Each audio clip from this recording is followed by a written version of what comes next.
राजा और उसकी बेटियां महल के बगीचे में टहलते हैं, जो खुशी और समृद्धि का चित्र है। राजा रुकता है।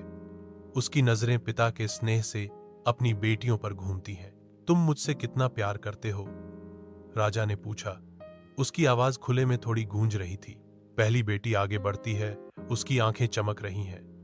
पिताजी, मैं आपसे सोने की तरह प्यार करती हूं। दूसरी बेटी जवाब देती है।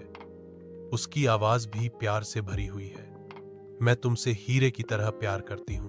भव्य महल के भोजन कक्ष में राजा के सामने एक शानदार दावत प्रदर्शित की जाती है। भोजन का स्वाद लेते ही राजा का चेहरा घृणा से विकृत हो जाता है। राजा ने मांग की, यह भोजन बेस्वाद है, इसमें नमक क्यों नहीं है?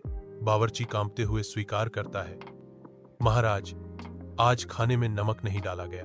राजा को अपनी सबसे छोटी बेटी याद आती है और उसे अपनी गंभीर गलती का एहसास होता है। खुले आसमान के नीचे राजा महल से निकलता है।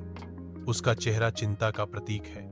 पितृ प्रेम से प्रेरित होकर वह अपनी लापता बेटी को खोजने के लिए एक खोज पर निकल पड़ता है। एक विनम्र गांव में वह उसे पाता है, शांत समर्पण में काम कर रही है। राजा घुटने टेकते हैं, उनकी आवाज भावना से भरी हुई है। मुझे बहुत खेद है मेरी बेटी, कृपया मुझे क्षमा करें। शांत मुस्कान के साथ बेटी जवाब देती है, पिताजी, मैं खुश हूं कि आपने नमक के महत्व को समझ लिया है। मेल मिलाप का एक क्षण सामने आता है। माफी अनिश्चित है।